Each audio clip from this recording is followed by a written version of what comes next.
தீபம் YouTube channel நண்பர்களுக்கு அனைவருக்கும் வணக்கம். இந்த வீடியோ தொகுப்பில் நம்ம என்ன பார்க்க போகிறோம்னா, கணவன் மனைவி பேச்சு கேட்க புருஷ வசியம் செய்யும் முறை. இந்த புருஷ வசியத்தை நம்ம பார்க்குறதுக்கு முன்னாடி நம்ம சேனலை சப்ஸ்கிரைப் பண்ணாதுங்க, சப்ஸ்கிரைப் பண்ணுங்கள். ஆல் என்ற பெல்லைக்கு கிளிக் பண்ணுங்கள், லைக் பண்ணுங்கள், ஃப்ரெண்ட்ஸுக்கு ஷேர் பண்ணுங்கள். தொடர்ந்து உங்கள் ஆதரவு கொடுங்க. அப்போ தான் நம்ம இன்னும் அடுத்தடுத்த வீடியோ நல்லதாக போட முடியும். வீடியோவை ஸ்கிப் பண்ணாத பாருங்கள், ஃபுல்லாக பாருங்கள். அப்போ தான் நம்ம என்ன சொல்கிறதுன்றது தெளிவாக தெரியும். சரிங்களா? இப்போ வாங்க வீடியோக்குள்ளே போகலாம். அதாவது பார்த்தீங்கன்னா, ஒரு சில வீட்ல வந்து மனைவிமார்கள் ரொம்ப கஷ்டப்படுவாங்க. மனதளவிலும், உடலளவிலும் ரொம்ப கஷ்டப்பட்டு அந்த குடும்பத்துக்காக உழைச்சுன்னு இருப்பாங்க. அப்போ கணவன் வந்து வேலைக்கு போய் என்னதான் கஷ்டப்பட்டாலும் மனைவிகிட்ட ஒழுங்கான சம்பளத்த குடுக்குறதில்ல. 2வது வந்து பார்த்தீங்கன்னா, குடிச்சிட்டு வர்றது, தேவையில்லாம குடிச்சிட்டு வந்து பொண்டாட்டிங்க வந்து ரொம்ப சண்டை சச்சரவு பண்றது, அ அதனால பிள்ளைகள் பயப்படுறது, ரொம்ப ரொம்ப கஷ்டங்க. சரிங்களா? ஒரு பெண் வந்து எவ்வளோ தான் வந்து கஷ்டத்த அனுபவிக்கிறது.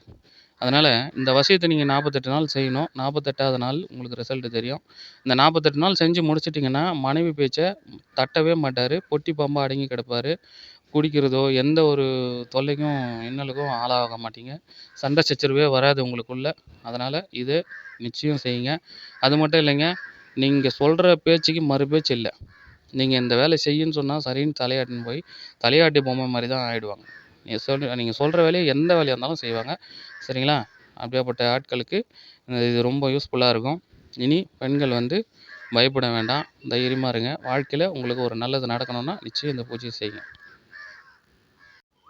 இப்ப ஸ்க்ரீன்ல தெரியுது பார்த்தீங்களா? இதுதாங்க வந்து மோகினியோட சக்கரம். இந்த சக்கரத்த வந்து நீங்க என்ன பண்ணுங்க, ஒரு செப்பு தகட்டுல வரைஞ்சுக்கின்னு, அதுக்கு எந்திர சாப நிவர்த்தி இருக்குது. விபூதியால எந்திர சாப நிவர்த்தி பண்ணணும். அதுக்கு முன்னாடி வந்து பார்த்தீங்கன்னா, நீங்க ஒரு தாம்பால் தட்ட எடுத்துக்கின்னு, அதில பன்னீரு, இளநீரு, பாலு இது 3த்தையும் ஊற்றி அபிஷேகம் பண்ணி, அத வந்து ஒரு பஞ்சால தொடச்சு எடுத்துக்கின்னு, ஒரு அஷ்டகர்ம மை பூசணுங்க. பூசிட்டு அதுக்கப்புறம் பார்த்தீங்கன்னா, ஏன்னா அஷ்டகர்ம மை பூசினா மட்டும் தான் உயிர் ஊட்ட முடியும். அந்த தகடு எந்திரத்துக்கு உயிர் வரும். அஷ்டகர்ம மை பூசணும். அதுக்கப்புறம் பார்த்தீங்கன்னா, அந்த மை பூசிட்டதுக்கப்புறம் குங்குமம், மஞ்சள் வச்சுட்டு, அதுக்கு ஒரு வாழை இலையில வச்சுருங்க. படையல் வந்து பார்த்தீங்கன்னா, எல்லா பூஜையிலும் சொல்ற மாரி சேம் வெத்தல பாக்கு, பொரிகடலை, அவுள், அச்சு வெல்லம், ஊதுவத்தி, கற்பூரம், பழ வகைகள், இனிப்பு வகைகள் இது எல்லாமே சேமு. இனிப்பு வகைகள் வைக்க முடியலன்னா, ஏதாச்சும் ஒரு ஸ்வீட்டாவது வைங்க. ஒரே ஒரு ஸ்வீட் கூட வைங்க போதும். அப்படி அதுவும் முடியலன்னா, பால் பால் மட்டும் வச்சா போதும். சரிங்களா?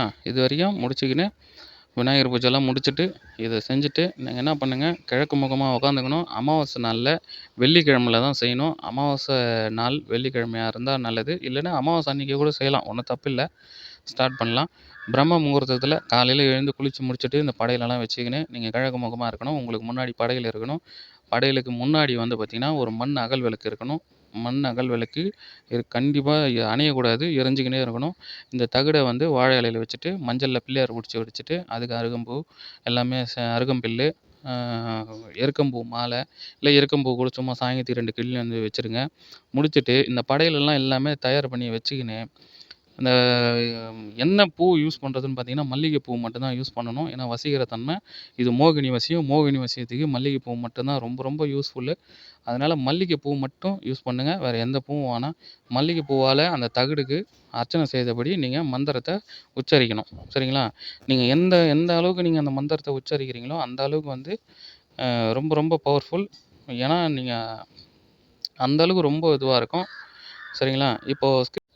இப்போ ஸ்க்ரீன்ல தெரியுது பார்த்தீங்களா? இதுதாங்க மந்திரம். இந்த மந்திரத்த முதல்ல மனப்பாடம் பண்ணுங்க. தெளிவா மனப்பாடம் பண்ணுங்க. எந்த ஒரு சின்ன மிஸ்டேக்கும் வரக்கூடாது. நல்லா மனசுல பதியிற மாரி மனப்பாடம் பண்ணுங்க. மனப்பாடம் பண்ணிட்டு, இந்த பிராக்டிஸ் பண்ணுங்க. இந்த பூஜைலாம் செய்றதுக்கு முன்னாடியே வந்து ஒரு நல்ல ஒரு 108 முறை, ஒரு 1008 முறை கிளீனா மிஸ்டேக் இல்லாத வருதான்னு சொல்லிட்டு பிராக்டிஸ் பண்ணுங்க. பிராக்டிஸ் பண்ணி முடிச்சுட்டு, அதுக்கப்புறம் இந்த பூஜைய ஸ்டார்ட் பண்ணுங்க. ஸ்டார்ட் பண்ணி, இந்த பூஜைய தொடர்ந்து 48 நாளைக்கு செய்யணும். காலையிலும், சாயங்காலம் இரு வேளையும் 1008 மந்திரங்கள் சொல்லணும். ஒரு மந்திரம் சொல்லிட்டீங்கன்னா, மல்லிகைப்பூ ஒரு பூ எடுத்து கூட அந்த எந்திரத்து மேல போடுங்க. ஏன்னா, எந்திரம் தான் சாமி. அந்த எந்திரத்த தெய்வமா நெனச்சு, அந்த அம்பாள மோகினி தெய்வத்த நெனச்சு வணங்கி செய்யுங்க. நிச்சயம் பயபக்தியா செய்யுங்க. தீட்டுப்பாடுகள் இருக்கக்கூடாது. டெத்துக்கு போறதோ, இல்ல 10 நாளைக்கு நான் பூஜை செஞ்சுட்டு 11வது நாள் என்னால கன்டின்யூ பண்ண முடியல. டெத்துக்கு போயிட்டு வரேன். 2 நாள் பொறுத்து பண்ணிக்கலாம். அப்படியெல்லாம் இருக்கக்கூடாது. தொடர்ந்து 48 நாட்கள் செய்யணும். தீட்டுப்பாடுகள் இருக்கக்கூடாது. சரிங்களா? நிச்சயமா இது நம்பிக்கையோட செய்யுங்க. நல்லதே நடக்கும். அது மட்டும் இல்லைங்க. இத வந்து நீங்க எந்த அளவுக்கு உண்மையா ஒரு மனதா செய்றீங்களோ, அந்த அளவுக்கு இது ரொம்ப ரொம்ப பவர்ஃபுல்லா வேலை செய்யும். ஏன்னா, இப்ப பார்த்தீங்கன்னா, இப்ப இருக்கிற காலகட்டத்தில கணவன் பேச்சு வந்து சாரி மனைவி பேச்சு வந்து யாருமே சுத்தமா கேட்கறதில்ல. ஏன்னா ரொம்ப ரொம்ப கஷ்டப்படுறாங்க. அப்ப அந்த கஷ்டப்படுற குடும்பத்தில இந்த மனைவி பேச்சு, மனைவியினுடைய சொல் ஓங்கி இருக்கணும்னா, ஒரே வழி இந்த பூஜை மட்டும் தான். இந்த பூஜை முறைகள நீங்க 48 நாட்கள் தொடர்ந்து செஞ்சு முடிச்சுட்டீங்கன்னா, மனைவி பேச்ச மட்டும் தாங்க கேட்பாரு கணவரு. குடி பழக்கம் போயிடும். எந்த பெண்கள் சவகாசமும் இருக்காது. வீடு தேடி சம்பளம் எடுத்துன்னு வந்து கரெக்ட்டா குடுப்பாங்க. ஒரு அன்பா இருப்பாங்க. ஒரு கணவன் மனைவிக்குள்ள ஒரு அந்யோன்யம், ஒரு அன்பு வந்து ஒரு காதல் வந்து ரொம்ப ரொம்ப அழகா இருக்கும். அந்த குடும்பமே ரொம்ப சந்தோஷமா இருப்பாங்க. அந்த குடும்பம் சந்தோஷமா இருந்தா, அதனுடைய வம்சமே நல்லா இருக்கும். அவங்க பிள்ளைகள் நல்லா படிப்பு வர்றது, எல்லாமே சந்தோஷமா இருப்பாங்க. வீட்ல எந்நேரம் சண்டை சச்சரவு போட்டுக்கின்னு, சண்டைகள் போட்டுக்கின்னு, அந்த சுத்தமா அந்த குடும்பமே ஒரு ஒரு அழகில்லாத இருக்கும். அப்போ கணவன், மனைவி ஒற்றுமையா இருந்தாங்கன்னா, எல்லா சொந்த பந்தங்க முன்னாடியும் நல்லா வசதியா வாழலாம். எல்லா வளமும் பெற்று செல்வத்தோடு வாழலாம். அது மட்டும் இல்லைங்க, 4 பேர் பார்க்குறவங்க கூட கௌரவமா இருப்பாங்க. 4 பேருக்கு நீங்க உதாரணமா இருக்கணும். அதனால தான் இந்த வீடியோ வந்து போடுறோம். ஏன்னு பார்த்தீங்கன்னா, ரொம்ப ரொம்ப இன்னைக்கு கஷ்டப்படுறவங்க பெண்கள் வந்து கண்ணீர் விட்டு அழறாங்க. இப்ப நம்மளுக்கு வர ஃபோன் பண்றவங்க எல்லாருமே வந்து, இந்த மாரி எங்க வீட்டுக்காரர் என் பேச்ச கேட்கறதில்ல. ரொம்ப கஷ்டப்படுறோம். தொடர்ந்து எனக்கு வந்து தொல்ல குடுத்துன்னே இருக்கிறாங்க. மன உளைச்சலுக்கு ஆளாவுறாங்க. நெறைய பேர் வந்து டைவர்ஸ் பண்ணிடுறாங்க. பிரிஞ்சிடுறாங்க. இப்போ கணவன், மனைவி பிரிஞ்சதுனால குழந்தைங்களோட வாழ்க்கை பாதிக்குது. அப்போ அதுங்க வாழ்க்கை நல்லா இருக்கணும்னா, நம்ம என்ன பண்ணணும்? நம்ம சேர்ந்து இருந்தா மட்டும் தான் அதுங்களுடைய வாழ்க்கை நல்லா இருக்கும். அப்பதான் வந்து நம்ம அந்த அவங்களுடைய லைஃப் வந்து ஒரு ஒரு இலக்க நோக்கி நம்ப அதுங்கள நகர்த்த முடியும். இன்னைக்கு இன்னைக்கு இருக்கிற சூழ்நிலைக்கு கல்வி மிகப்பெரிய ஒரு விஷயமா இருக்குது. இன்னைக்கு அந்த குழந்தைங்க நல்லா படிப்பு கெட்டு போயிடும். அப்போ அந்த கல்விய நல்லா அவங்களுக்கு வர வைக்கணும்னா, படிப்பு நல்லா வர வைக்கணும்னா, பசங்க நல்லா படிக்கணும்னா, க மனைவி பேச்ச கண்டிப்பா கணவன் கேட்கணும். கணவன் கேட்டு நடந்தா மட்டும் தான் குழந்தைகள் நல்லா இருப்பாங்க. அவங்களுடைய குடும்பம் சந்தோஷமா இருக்கும். எல்லாருடைய குடும்பமும் சந்தோஷமா இருக்கும். சரிங்களா? ஆ இத வந்து நீங்க ஒரு இதுவான எப்படி சொல்றது? ரொம்ப ஒரு பயப்படாதீங்க. தைரியமா செய்யுங்க. இதனால எந்த ஒரு பிரச்சனையும் இல்ல. எந்த ஒரு பாதிப்பும் வராது. நீங்க காலையில, சாயங்காலம் இந்த மந்திரத்துங்கள சொல்லும்போது, ஒரு பக்கெட்டில மஞ்சத்தூள், உப்பு, கல் உப்பு இத போட்டு குளிங்க. ஏன்னா, மஞ்சள் தண்ணி பட்டுச்சுன்னா, நம்ம மேல இருக்கிற தீட்டு போன மாரி, மஞ்சள் பட்ட இடத்துல தீட்டு இருக்காது. அதனால குளிக்கும்போது இத யூஸ் பண்ணுங்க. நிச்சயம் உங்களுக்கு கை குடுக்கும். இந்த பூஜைய நீங்க செய்யறதுக்கு முன்னாடி யார்கிட்டயும் சொல்லாதீங்க. இந்த பூஜை தான் செய்றேன்னு. இது ஒரு தனி அறையில செய்யலாம். வீட்லயே கூட செய்யலாம். ஒண்ணும் தப்பில்ல.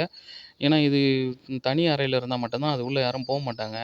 இப்போ யாராச்சும் போற வர மாரி ரூமா இருந்துச்சுன்னா, அத போய் எடுப்பாங்க. யாரும் தொடக்கூடாது அந்த எந்திரத்த. நீங்க மட்டும் தான் எடுக்கணும். நீங்க மட்டும் தான் அந்த படையல சாப்பிடணும். வீட்ல இருக்கிறவங்க யாருக்கும் குடுக்கக்கூடாது. நீங்க மட்டும் தான் சாப்பிடணும். மிச்சம் சாப்பிட்டு முடிச்சத மாடி மேல, காக்காய்க்கோ எங்கேயாச்சும் வச்சிடலாம். சரிங்களா? அந்த மஞ்சள் வந்து காஞ்சிடுச்சுன்னா, நீங்க என்ன பண்ணுங்க, அத ஒரு தண்ணீல கடிச்சு ஒரு வேப்ப மரத்துக்கோ, ஒரு அரச மரத்துக்கோ அந்த மஞ்சள் தண்ணிய ஊத்திருங்க. இத வந்து செய்யறதுக்கு முன்னாடி வந்து விநாயகர் பூஜை நான் மறுபடியும் சொல்றேன். கண்டிப்பா செய்யணும். விநாயகர் பூஜை செய்யாத நீங்க இத ஸ்டார்ட் பண்ணக்கூடாது. தடங்கல் வரும். நெறைய கஷ்டங்கள் வரும். மந்திரங்கள தெளிவா படிங்க. தெளிவா படிச்சா மட்டும் தான் அந்த மோகினி வசியம் வந்து கண்டிப்பா நடக்கும். சரிங்களா? அப்பதான் உங்க கணவர் வந்து வசியம் ஆயிடுவாங்க. உங்க கணவர் வசியம் ஆயிட்டாங்கன்னா, உங்க பேச்ச தவிர வேற எந்த பேச்சுக்குமே நீங்க கண்ண கட்டி காட்டுல விட்டா கூட உங்க குரல கேட்டு எந்த மூலையில இருந்தாலும் ஓடி வந்துருவாங்க. ஒரு நாள் கூட உங்கள பிரிஞ்சிருக்க மாட்டாங்க. அவ்ளோ ஒரு அன்பா, ஒரு காதலா உங்க மேல ரொம்ப ஆசையா இருப்பாங்க. சரிங்களா? அது மட்டும் இல்லைங்க. இந்த பூஜைய நீங்க செஞ்சு முடிக்கிற வரைக்கும் காலையில சாப்பிடாத செய்யணும். மதியத்தில சாப்பிடுங்க. ஒண்ணும் பிரச்சனை இல்ல. நைட்ல அதே மாரி பூஜை முடிச்சுட்டு சாப்பிடுங்க. இந்த மாரி சின்ன சின்ன விஷயங்கள்லாம் தெரிஞ்சுக்கங்க. மந்திரத்த நல்லா கிளீனா சொல்லணும். இது எல்லாமே சரியா பண்ணி முடிச்சுட்டீங்கன்னா, 48வது நாளைக்குள்ள உங்க கணவர் உங்க பேச்ச கேட்டு நடப்பாரு. அதுல எந்த சந்தேகமும் இல்ல. 100க்கு 100 உண்ம. அதே மாரி இன்னொரு விஷயம் சொல்றேன். இத வந்து பார்த்துட்டு தவறான விஷயத்துக்கு நீங்க செய்யக்கூடாது. தவறான அ எண்ணத்துல இத செஞ்சீங்கன்னா நிச்சயமா சொல்றேன். இதனுடைய விளைவுகள் வந்து அதிகமா இருக்கும். பாதிப்புகள் உங்களுக்கு தான். அசிங்கம், அவமானம் நெறைய ஏற்படும். தவறான எண்ணத்தால செய்யாதீங்க. ஒரு குடும்பத்த கெடுக்கணும்னு யாரும் இத செய்யாதீங்க. நல்லதுக்காக மட்டும் செய்யுங்க. நிச்சயம் உங்களுக்கு கடவுள் துணை இருப்பாரு. முடிஞ்ச அளவுக்கு உதவிகள மக்களுக்கு செய்யுங்க. இல்லாதவங்களுக்கு இருக்கிறவங்க குடுத்து உதவி செய்யுங்க. சாப்பாடு இல்லாத எவ்வளோ பேர் கஷ்டப்படுறாங்க. அது மட்டும் இல்லாம இன்னைக்கு படிக்க முடியாத குழந்தைகள் அனாதையா எவ்வளோ பேர் கஷ்டப்படுறாங்க. நீங்க அந்த மாரி கொஞ்சம் கஷ்டப்படுற குடும்பத்துக்கு ஏதாச்சும் உங்களால முடிஞ்ச உதவிகள செய்யுங்க. ரோட்ல பார்த்தீங்கன்னா, இன்றைக்கி சாப்பாடு இல்லாத வயசானவங்க, வீடு கூட இல்லாத ரொம்ப கஷ்டப்பட்டுருக்காங்க.